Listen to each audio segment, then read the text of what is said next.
Oh, what do we have here? Oh, yeah. Whoa! There we go. What is this? Some kind of new fungus? What is this? What is this? This is like the X-Files of BMW engines. Oh no. What is this? Bingo! Hi, it's Bimerzen, and in this video I'm going to be doing a teardown on this BMW N42 engine. This is the B20 2-liter version, and I found this engine literally in a bush under a tree, and the guy told me that it has a bad bottom end, and yeah, he sold it for 40 euros. And I thought to myself, well, it's definitely worth more than 40 euros, so I picked it up. And now it's a bit in a way because I have something slightly more interesting coming up on this engine stand. So the plan is I'm going to tear it down, try to find the fault and confirm that it indeed has a bad bottom end and salvage all the useful parts. So let's go. Okay, so first let me show you around the engine. As you can see, the VANOS solenoids were removed and there was plenty of gunk and oil residue on the front of the engine, actually on all of the parts of the engine. I mean, look at these heavy deposits. So this engine was definitely leaking a lot of oil. Now, obviously some accessories are already removed, like alternator, the water pump here on the side, and also the vacuum pump at the back is already removed, and also the ignition coils were removed. Now, the first thing I want to do is something I've learned from I Do Cars YouTube channel, and I'm going to try and turn around the crankshaft and see if it cranks. Now, the spark plugs are in there, but they were already unscrewed, so there's no compression here. Okay, so it looks like it is turning around. Now a quick test for the rod bearings. Yeah, I hear something that does not feel right. So I think that this engine can actually have bad conrod bearings. The next thing I'm going to do is remove the oil filter and check for any debris inside. If it had spun bearings, then I will definitely be able to see here. Now let's see. Oh yeah, here's the forbidden glitter. Definitely bearing damage, and quite a lot. Uh-oh. Here's the top of the filter, and as you can see, oh yeah, plenty of particles. Let's check the inside of the filter. What is this black stuff? The filter is full of this weird stuff. What is this fiber material? Doesn't look to be perforated, but it is totally packed with this rubber-like material. I removed the cage from the oil filter cap, and oh no, you can see that the valve is opened and it's totally gunked up with this material. This is very bad news because this is a bypass valve, and if the pressure is too high, it opens up and it allows unfiltered oil to enter the engine. And here you can see that it's actually stuck open, and that means that a lot of material went inside of the engine.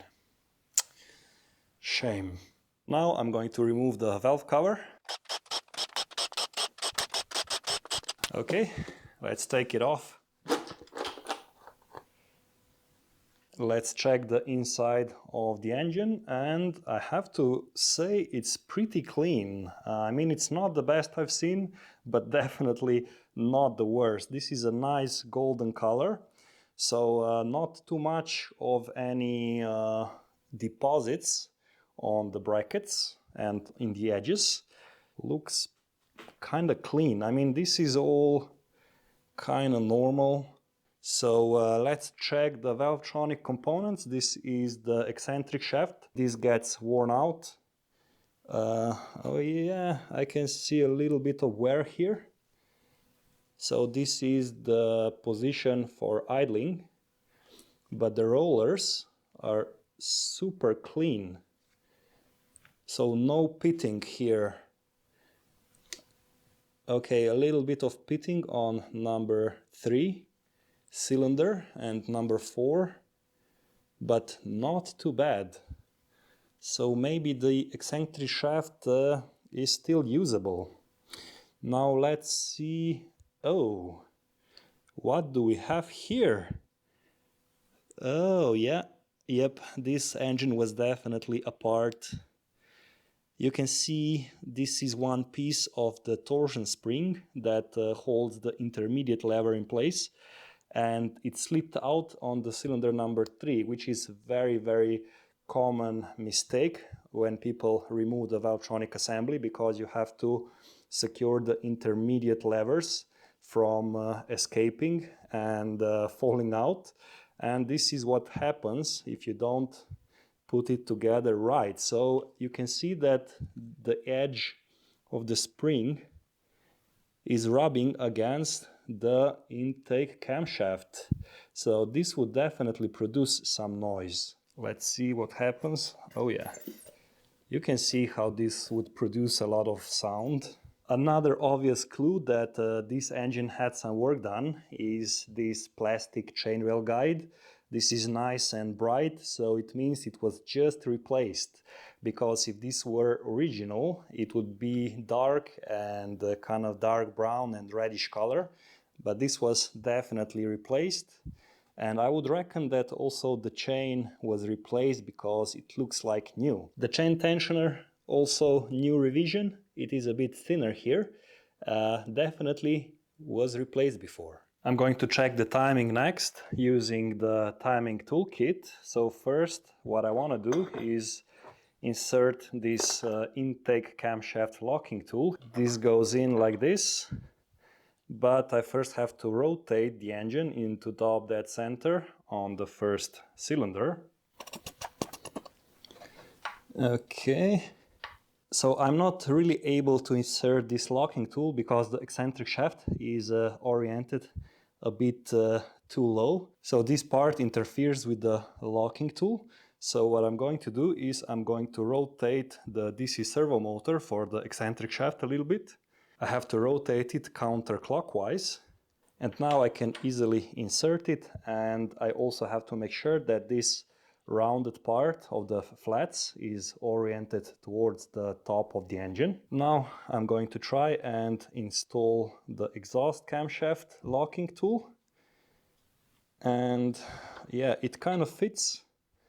I don't think it's perfect, but this is close enough. I'm going to secure it with the provided bolts. Now let's try and insert the front VANOS locking tool. There are 2 pins in the front and they have to engage with these impulse sending gears in the front.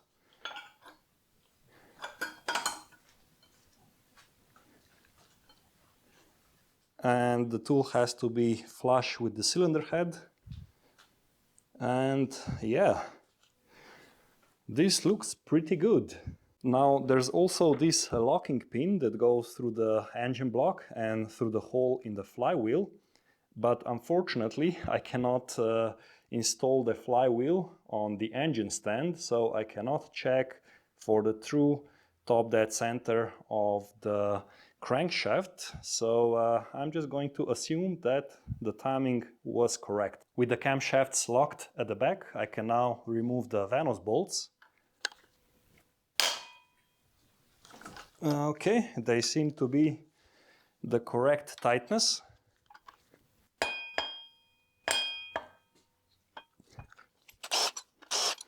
I'm also going to remove this E8 Torx bolt holding the plastic chainrail guide, and when I remove it, I'm gonna have a bit more wiggle room here to remove the VANOS units. Next, I'm going to remove the chain tensioner. Okay, yeah, definitely replaced. Now let's see what we have here. Uh-oh. Oh, I have a pretty substantial chunk here. Look at the color of this.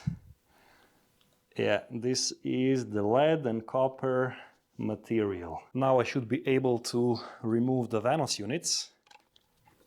This part is sometimes a bit tricky. Come on. I guess some wiggling is required. And here it is. So this is where it says exhaust or Auslass, the intake VANOS unit. So here you can see Ein or intake, Einlass. So they should never be swished around or else the engine will not work. Wow, yeah, I'm telling you, I found this engine under a tree. This is tree material. Next, I'm going to remove the Valvetronic assembly, and I'm not going to secure the intermediate levers, just to show you guys how it looks like when you do it wrong. So don't do it like this. Make sure you use zip ties or some other appropriate tools to secure the intermediate levers so they don't slip out. Otherwise, when you put it back onto the cylinder head, this will happen and your engine will not run right. To remove the Valvetronic assembly, I just need to remove some nuts, and I'm also going to remove the oil lines. Now I can take it out. I just have to unclip it and I should be able to pull it out.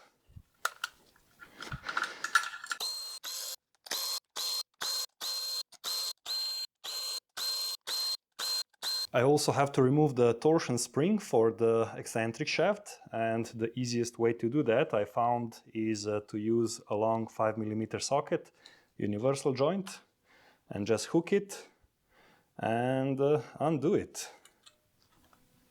There's gonna be some prying action needed.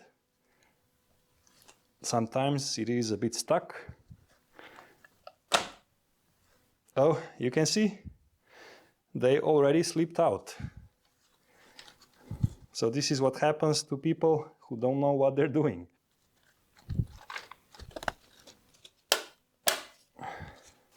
All of that clicking sound are the intermediate levers falling out of position. I'm going to stop here, and this is just to show you how not to do it. I got the Valvetronic assembly back, and now I'm going to use the bigger timing kit for N42 engine, and I'm going to use the locking tools for the intake camshaft. This is the front locking tool. This fits like this. There's a way to do this with zip ties, and I'm going to put the link down in the description so you can check it out if you don't want to spend money on this larger toolkit. And this is the back locking tool. This thing goes in like this, and once again the eccentric shaft is not oriented correctly for this tool to fit, so I'm going to have to rotate it clockwise. So again, I'm going to have to rotate the gear. It's easier if you use both hands. I've managed to rotate it, so now I can secure this locking tool here. First just hand tight, and then I'm going to drive in this bolt, make it reasonably tight, and now it should be safely attached.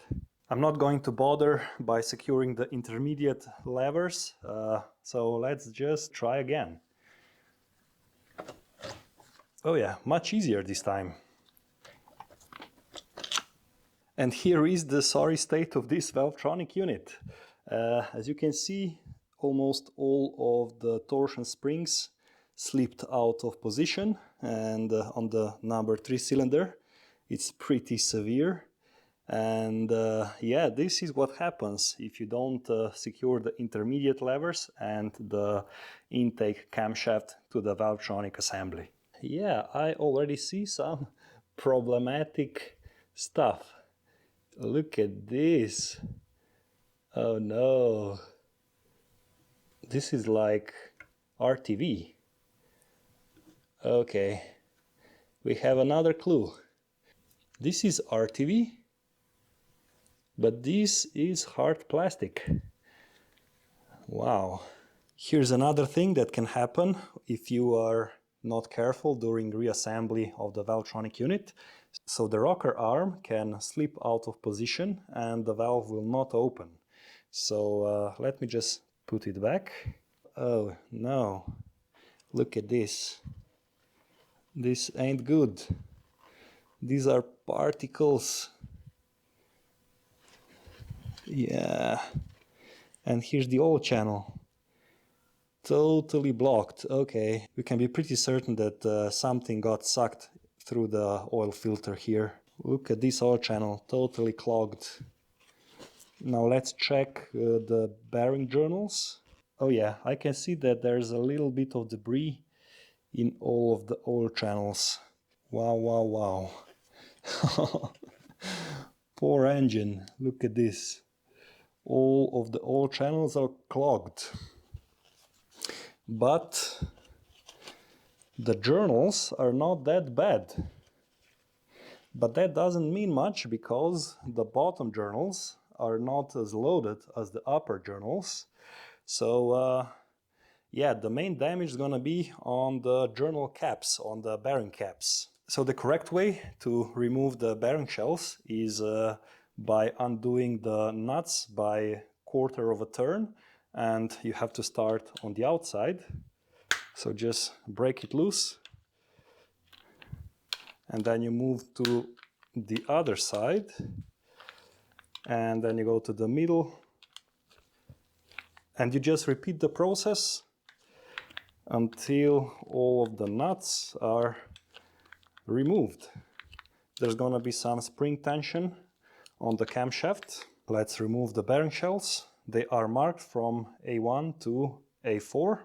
A stands for Auslass in German. Here's the bottom side, and yeah, it's pretty good, much better than expected. They definitely check out with the fingernail test. They're not perfect, but totally reusable. Okay, let's remove the exhaust camshaft. Here are the journals on the camshaft, and as expected, the front journal is a bit worse. Yeah, that's definitely the worst one. But other journals are pretty smooth.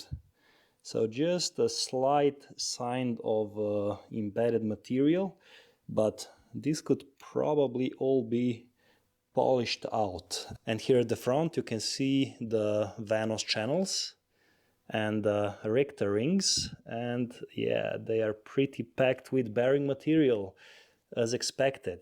And that means that also the VANOS units are probably packed with bearing material. And these units are not serviceable. I mean, it is possible to remove them by removing this special 5-point star bit. You can also drill them out and replace them with the normal hex screw or torque screws. But yeah, this is like a brain surgery for the VANOS, so I would really not recommend doing that. But if you want to take a look inside, I have a video on this, on how to disassemble and reassemble and clean the VANOS unit. I'm going to link it up in the card and down in the description if you are interested. Let's check the journals on the cylinder head, and as expected, they are pretty clean, nothing major going on. But here in the front, as I've said before, this is where a lot of bearing material gets packed in, and there can be a little bit of damage here, but to be honest, again, nothing that I can feel with the fingernail. Overall, the inside of the engine is not too bad. Also, all of the components look pretty good. I mean, no major signs of any rust. given the circumstances. So the engine was under a tree outside, some ingress of water was expected here, but nothing is rusted out. Everything spins, is nice and smooth. I mean, I've seen good working engine that looked worse than this. So there is some hope for this cylinder head. I've put back the exhaust camshaft and the Valvetronic assembly, and that's just because I don't want to lose all of the rocker arms when I turn the engine around. I just want to keep everything in position. I don't want it to fall out and then get mixed up. That's always the best way to do it. Let's turn it around and check the bottom end. Okay, let's see how much mess I can make. Oh, it's a mess. Uh-oh. Why is the water coming out of the auxiliary throttle body? I guess the throttle body or the intake was full of water. Ah, so much water! Let's remove the oil sump bolts. Okay, let's see what horror hides underneath the sump. Will we have chunks? At least there's no oil. There's still the oil dipstick tube. Okay. Here's the first thing that we have. What is this? This doesn't look like a gasket. Let's put it in here. And no hard chunks here.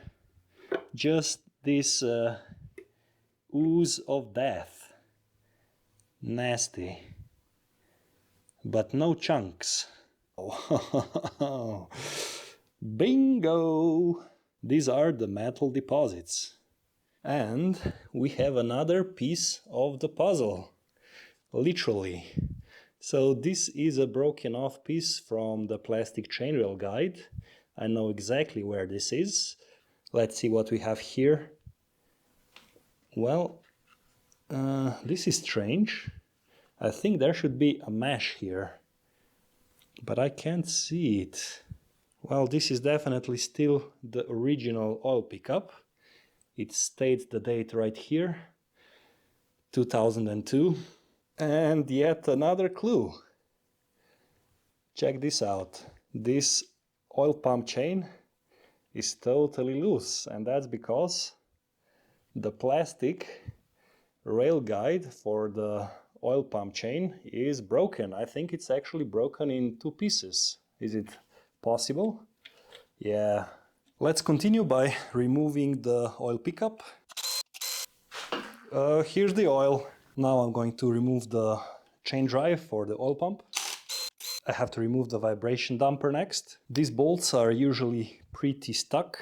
They usually need a little bit of the hammer. And let's hope it doesn't break. Okay. A little bit of cleanup. And now I should be able to get to the final 10mm bolt. And the bolt on the oil pump shaft is a counterclockwise bolt, so you have to spin it clockwise to release it. Now I should be able to remove it. Oh yeah, this plastic rail is in pieces. Next I have to remove the balancing shaft assembly, and this is attached to the oil pump. So first a couple of torque bolts, and now the bigger T50 torque bolts that are at the top and at the bottom. So no need to remove these middle ones. Everything is loose. Now make sure that if you are rebuilding this engine, you replace these bolts because they are stretched and one use only. Okay, let's pry it off and see if it's still attached. Nope, and I have to be careful not to drop it. Now let's see if there are any signs of overheating on the conrods, and this usually signifies spun conrod bearings. And this is okay, probably because it's not discolorated or colorated, which way you take it. So this one looks good. Oh no, maybe it's not good. No, I don't think it's good. Nope, it's not overheated, but the bearings are gone. That's definitely too much play. Let's rotate the engine now and check. Yeah, wow. Definitely destroyed bearings. Now let's rotate it and see the other conrods. Oh yeah, this is pretty catastrophic. Well, looks like that this engine is done, at least the bottom end. Yeah, the prognosis was correct. This engine had a bad bottom end. Let's break the bolts loose and see the damage.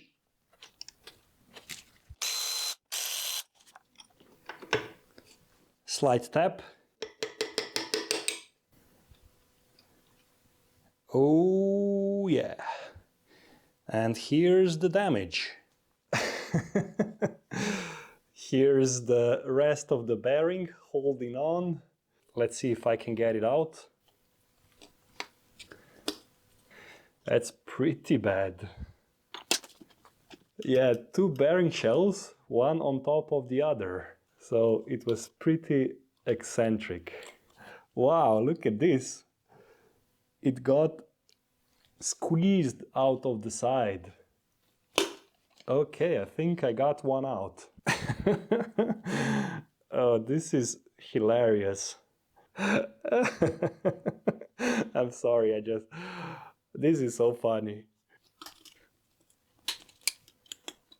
Here's the other part of the bearing shell, and yeah, it's almost as funny as the first one. Let's remove the shell number 4. Oh yeah, where's the bearing shell number 4? Oh yeah, here it is. Wow, it's not that bad. There's still some copper and some lead. Oh yeah, this was pretty bad. And the other one? Yeah, it's done. It was just about to spin. Tap tap. This is not the proper way to remove this. But I have my doubts if these conrods are still usable. So I don't think I'm doing much damage here. Oh yeah. Okay. Cylinder number 2. Wow. It's pretty good. Look at this. We have possibly a good cylinder. Yeah, there's still some lead. And the tangs are still in place. So this bearing was not spun. Oh yeah.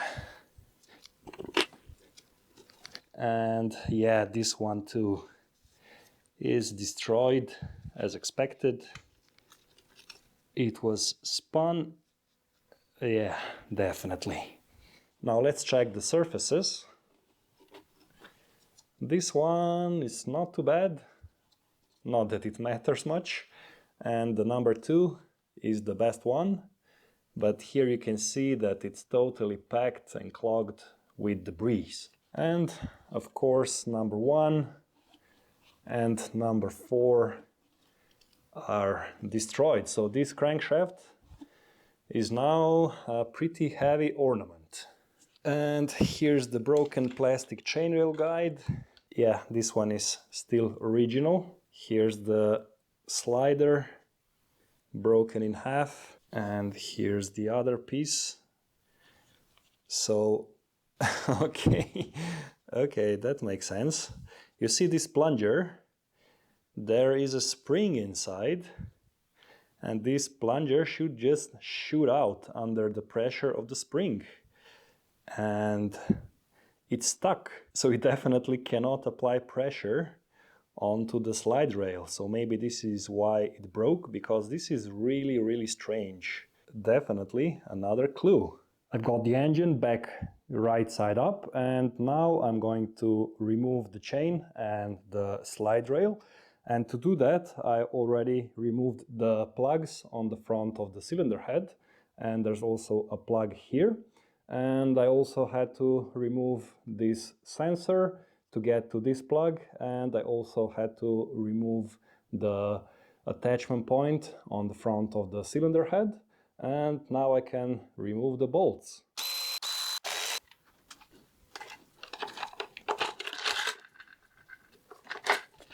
Now I'm going to remove the hub, and to do that I first need to remove the central bolt. This bolt is torqued to very high value, and it's really hard to undo. So you need a special holder tool like this, and luckily my father made this tool for me, so it kinda accidentally fits perfect onto the edge of the engine stand. So this basically just keeps the hub in place, and then I can use 22mm socket, and I'm also going to need a pretty substantial cheater bar. Oh yeah, let's go.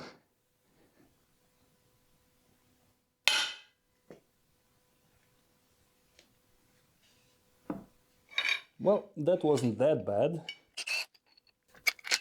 Next, I'm going to remove the intake. First, the fuel rail. This should just pull out. Oh yeah, this is the 2-liter version. There's a special metal bracket here holding the fuel line. So I first have to undo the nuts on the intake manifold. Now I should be able to remove the bracket and the fuel line. The intake wants to go off. Maybe it feels it has another life somewhere else. Okay. These bolts are usually really tough to remove when the engine is inside of the car. So yeah, the sensors are still attached to the wiring harness, and the wiring harness is attached to the intake manifold, so I need to remove these two nuts. I will also need to disconnect this hose here that goes to the CCV. Looks kind of new, so I think that the oil separator was replaced during the lifetime of this engine.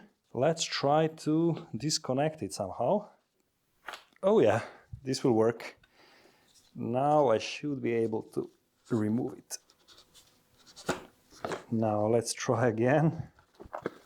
By the way, I have a couple of videos on how to remove the intake manifold on these engines, so check the description if you need to do that while the engine is inside of the car. And I can assure you that it's almost as complicated as this. There's still a snag somewhere. Usually this just kind of lifts up, but I guess this is not a usual situation. Oh yeah, removing all of the connectors would definitely help. Okay, let's try again. Yep, that was the culprit. Still more connectors. It's like I don't know what I'm doing. There we go. Please. Okay. And whoa, more water. You know, this engine was inside for like half a year. But I'm not sure how many months or even years it spent outside. It's always such a huge mess taking apart these engines. There we go. Much better. Well, this is disgusting. Whoa, nasty. But at least it looks like everything's there. Oh no, there's a hose missing that goes back to the oil dipstick tube. Go figure. Now let's see what's inside.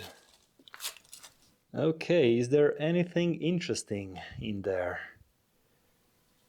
I don't think so. I've removed the Valvetronic and exhaust camshaft. Now let's hear some sweet sounds of cracking head bolts. Hopefully.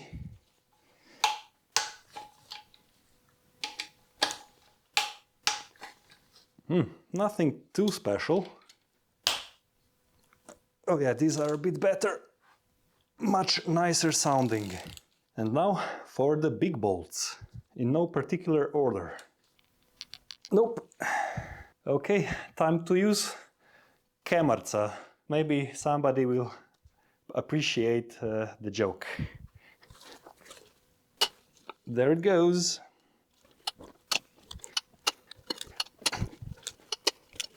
Whew. That is a lot of work if you don't have the proper tools.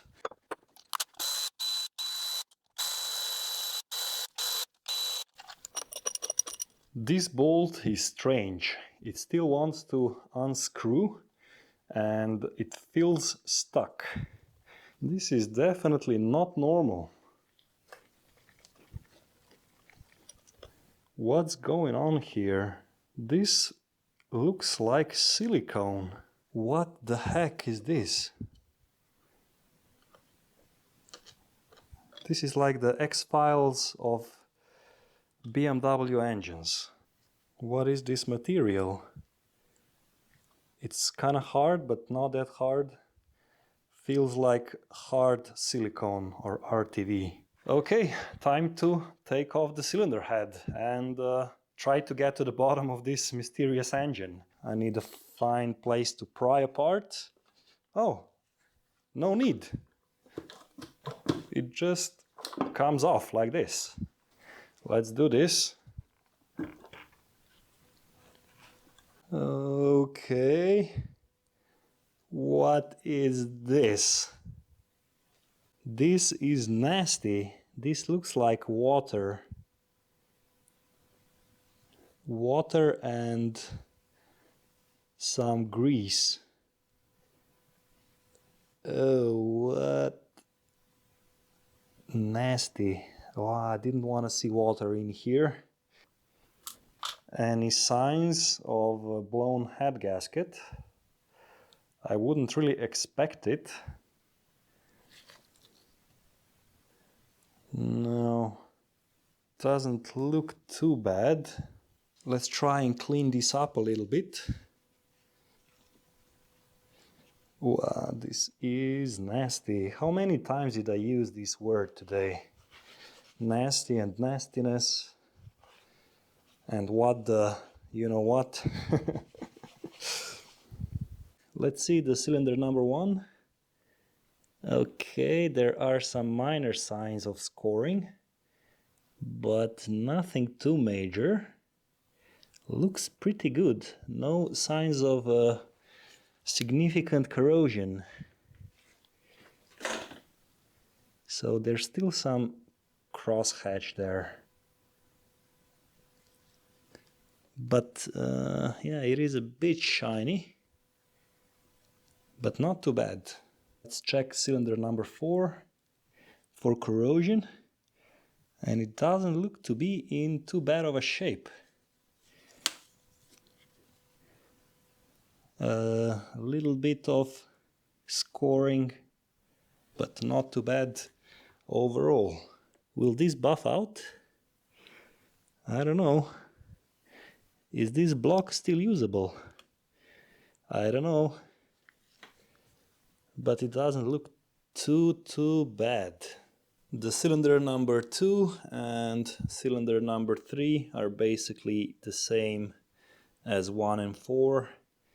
Just slight signs of corrosion, but still the crosshatch is visible. A little bit of scoring on the side, but nothing too worrying. So I think there's no particular cylinder that is better or worse. And here's where this bolt was. Why is there silicone in there? Look at this. What is this? Really, really strange. For example, look at this. Time to take out the piston number 1. They don't want to go. That's fine. I will have to use a little bit of the hammer. And I want to be careful not to scratch the cylinder walls.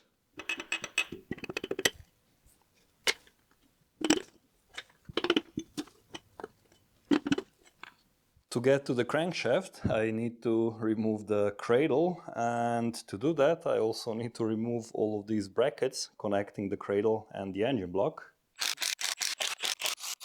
Let's do some archaeology and remove this dirt and remove the wiring harness. Yeah, that's a lot of material. Wow. What is this? Some kind of new fungus? Ooh, yuck. Next, the starter motor. It's permanently bonded to the block. Oh yeah, that works. Careful.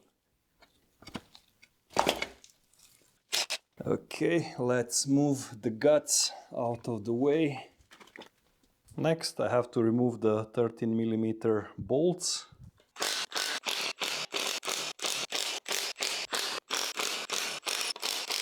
And now for the main 17mm bolts.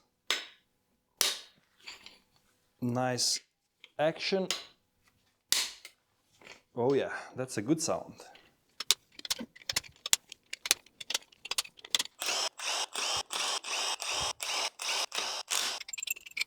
Let's crack it open.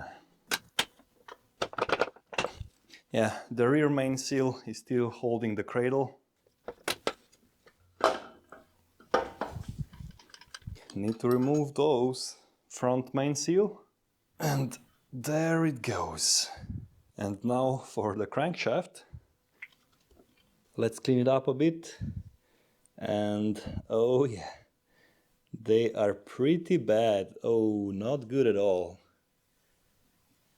Not good at all. You can see here that the channel is blocked, and here also there are some debris inside of the oil channels.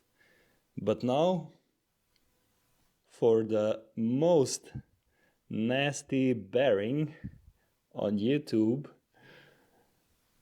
Oh yeah, the rear main bearing.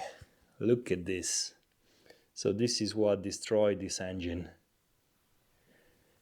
Here it is. Here's the cradle and the bottom bearings.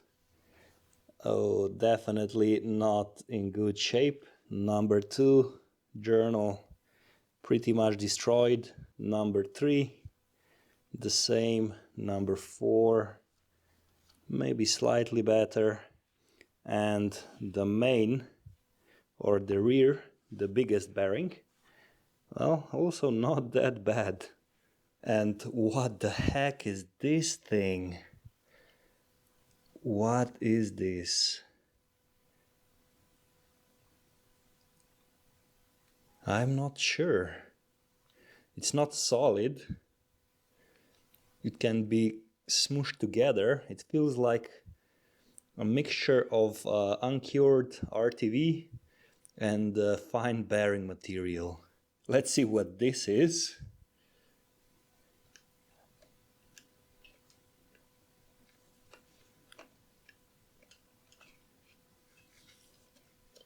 And also, obviously, the holes are totally plugged with this.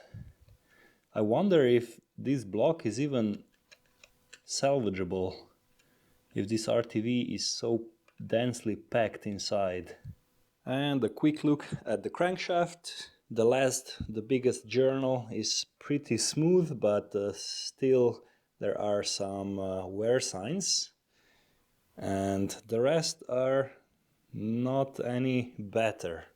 So obviously this crankshaft is done.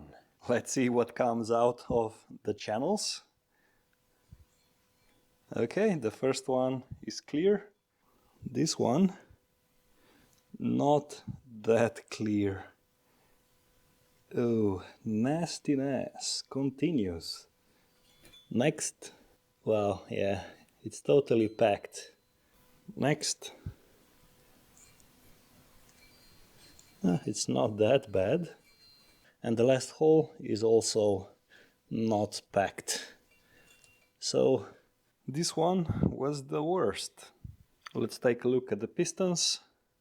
This is number 1, and the side skirts definitely have some damage, so they are probably not reusable. So this coating here is pretty worn out. Let's check the other side. Also signs of wear here on the skirt, but otherwise none of the piston rings seem to be stuck, although they are pretty packed with carbon deposits, but this is pretty normal.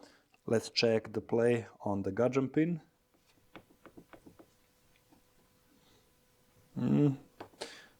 No play here, so I think this is not too bad. Piston number 2, much better. You have to remember that piston number 2 only had minor bearing damage, so yeah, still a little bit of scoring on the side of the skirt. Piston rings, the compression and the oil control ring are not stuck.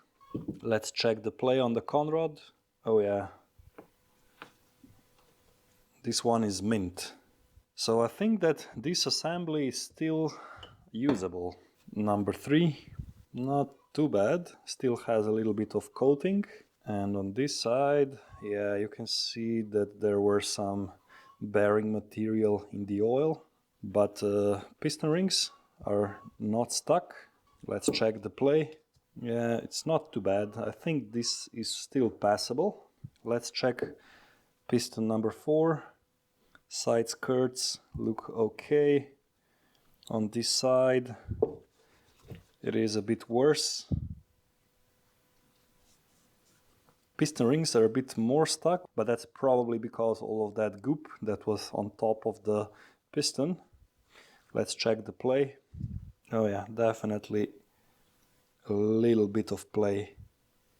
You can see that the inner surface of the conrod, the big end, is good only on the number 2 cylinder, and number 1, yeah, it's really scored up, really rough. It catches the fingernail, so this conrod is no good, and probably these two are no good, but this one is still usable. So hooray, we have one good conrod. I've opened up the oil pump, and yeah, I've removed the ring gear here.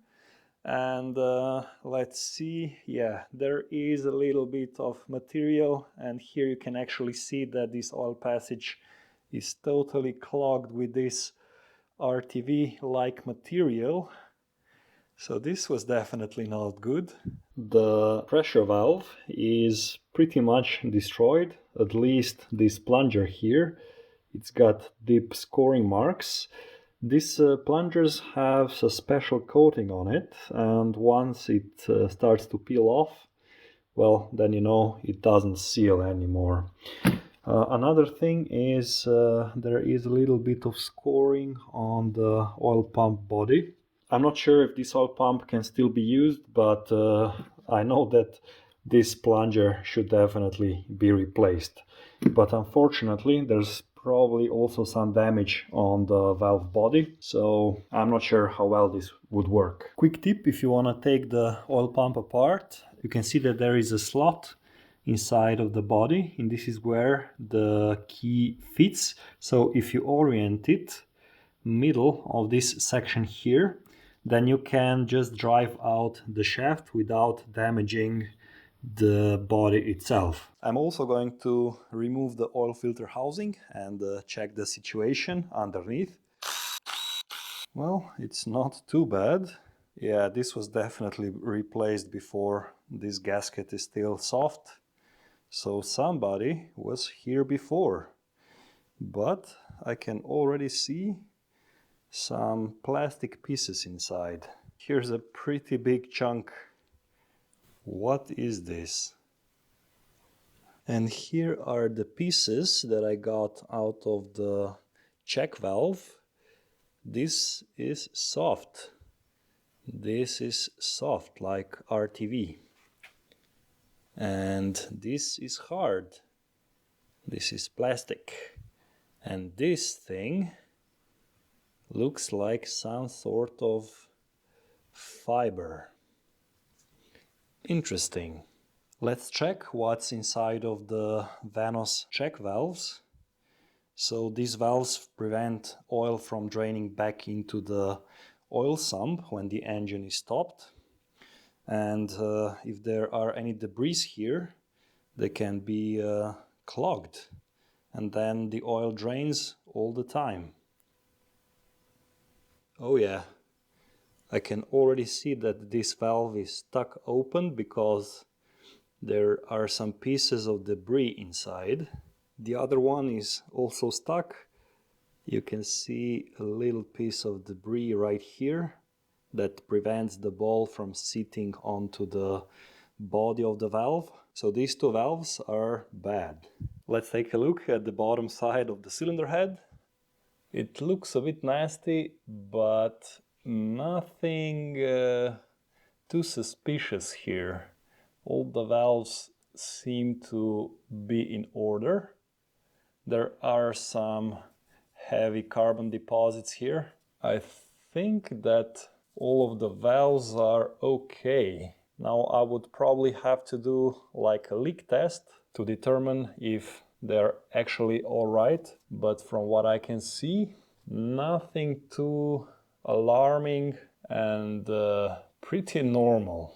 This, however, is not normal. Check this out. What is this? What is this? This was inside of the cylinder head bolt hole. What is this? How did this get here? There is more. This is completely blocked.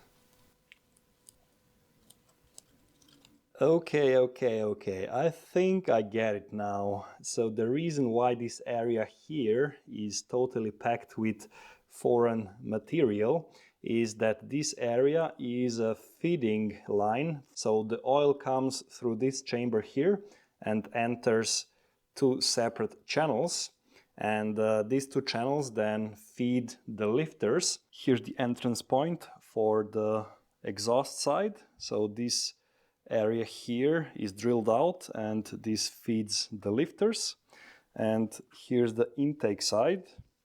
And you can see the channel here at the front. And the oil comes from this cavity here. So this is where the bolt is, and this is why there is also a lot of material here.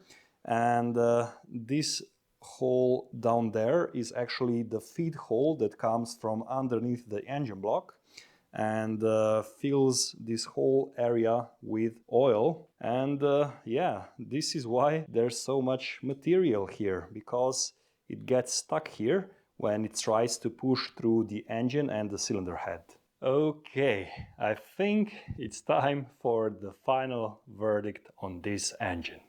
There are some very important clues. So first I investigated this fibrous material and this rubber-like material that feels like RTV, but I then realized that this little piece of debris that I found inside of the engine is not actually RTV silicone, but actually it's a piece of ribbed belt. That's why it has this fibrous material inside, and it also fits the profile of a ribbed belt. That explains this weird fungus that I found. That's actually fiber from the serpentine belt. Also, if I take a look at this AC compressor bracket, I can see that it is totally contaminated with fibers from the serpentine belt. And that means that this engine definitely had serpentine belt issues. So how did this piece of ribbed serpentine belt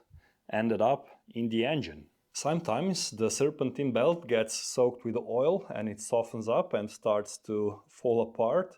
And in that case, it can happen that it slips off the pulley and it gets wedged between the engine block and the pulley, and then it can destroy the front radial seal, and that's how the little chunks of belt can get inside of the engine. But in this case, I am a bit skeptical about that explanation, because the front radial seal that I removed seemed to be pretty much original. You can see that here on the side they used the appropriate Loctite sealant, and this is how it is installed in the factory. And if I take a look at the rear main seal, it's basically the same as the front radial seal, so they seem to be about the same age. The second clue is that the chain and the plastic chain rail guide was replaced. Now this usually happens when there's an issue with timing, and when there's an issue with timing, oftentimes what happens is that the original chain rail guides break because the plastic gets brittle over time. Usually it breaks somewhere along here, and this causes this piece to wobble, and so the chain can jump on the top side, and this causes bad timing and starting issue.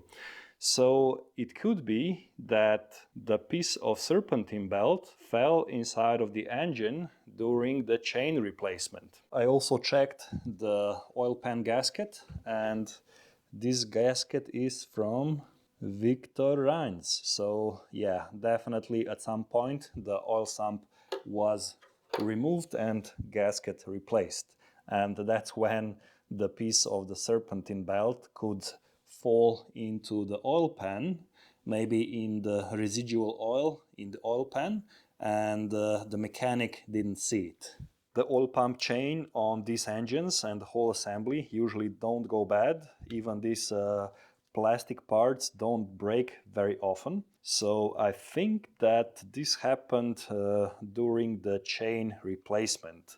Somebody was not careful when installing the chain, and maybe the previous mechanic rotated the engine counterclockwise and the chain got stuck somewhere, and that broke the rail.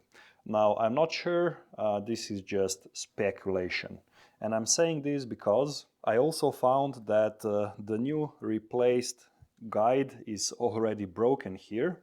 So you can see that there's this little piece that is broken off, and this usually happens when you try to rotate the crankshaft and the chain just kind of bundles up in this area and it breaks off this little piece. If I look closely at this slide, I can see that the groove on this piece is deeper than on this piece. And that means that the engine was running with a broken slide at one point, because this piece here is more worn out. This probably happened somewhere between the engine destruction and the chain replacement. I don't think that the oil starvation was caused by this issue. I think that the chain was still running, because on the sprocket I cannot see any signs of any excessive damage. And if the chain would skip, I would definitely see something. And now the third clue is how is it possible that so much debris went into the engine, into the oil channels? Because the oil pickup has a mesh that should filter out all of these bigger pieces or chunks. However, when I investigate this oil pickup, do you know what I cannot see? There is no mesh inside. So I thought that, am I stupid? Because I've worked on these engines before and I'm pretty sure there's a mesh inside. But in this one, no, I can actually stick my finger inside and I can feel a straight path to the oil pickup. So I quickly disassembled my other N42 engine that lives under that little table and took out the oil pickup, and look at this. There's definitely a mesh inside. So that means that at some point the mesh disappeared from the oil pickup. Why? How did this happen? Well, my explanation is that when the plastic chain rail guide broke, all of the little pieces filled this oil pickup and somebody tried to clean it up and broke the mesh. And when it broke, he just decided to remove all of it. And because there was no mesh in here, all of this material got sucked into the oil pump. The oil filter got totally clogged, which caused high pressure, and then the bypass valve opened and debris went inside of the oil channels, and you know the rest. Well, according to this theory, there should be some plastic particles inside of the oil. That means that any good mechanic would obviously clean out the oil sump, and that means that the piece of the serpentine belt could fall inside of the oil pan during the installation. Another possible theory is that the screen mesh imploded because it was covered with material, and so there was a lot of suction and it kind of broke and got sucked inside of the oil pump. However, I'm not that sure that that actually happened, because when I investigate the particles inside of the filter, I can only find very small chunks of plastic, and this is more consistent with the broken plastic rail on the oil pump. So I think these are the pieces from that plastic, not from the pickup. So this is my idea how this all happened. I'm not sure if I'm right, but if you have any better ideas, please put them down in the comments. Now, a quick word on what I can salvage from this engine. Well, definitely if you're doing this for a client, yeah, just throw away the engine, replace it, don't bother rebuilding it. But if you're a hobbyist like me, yeah, well, the cylinder head can be reused. It needs to be cleaned and all of the oil channels cleared. But I think that everything that I see here is totally manageable and reusable. Now I can also reuse the chain. I can reuse this top part of the plastic chain rail guide.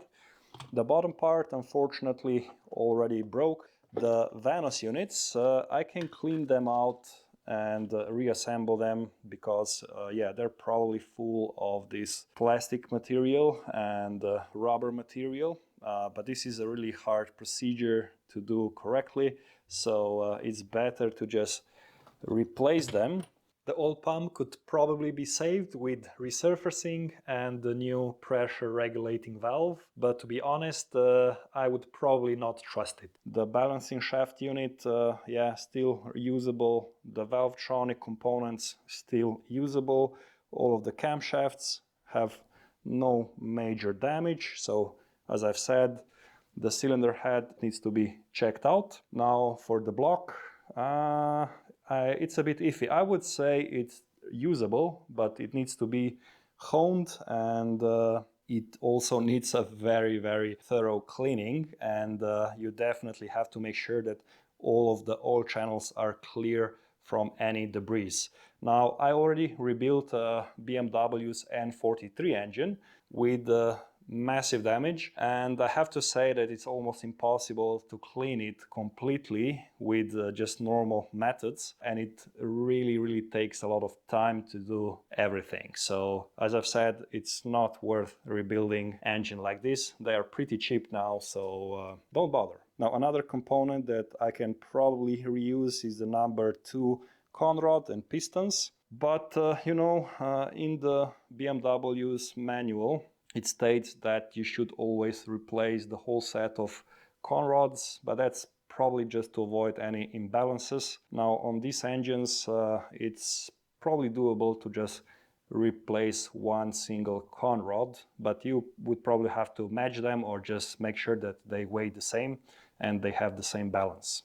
Okay, that's it. Thanks for watching. Consider subscribing and liking for more weird content like this. Keep zen and continue the art of BMW maintenance. And now finally something a bit more interesting on the engine stand. Oh yeah.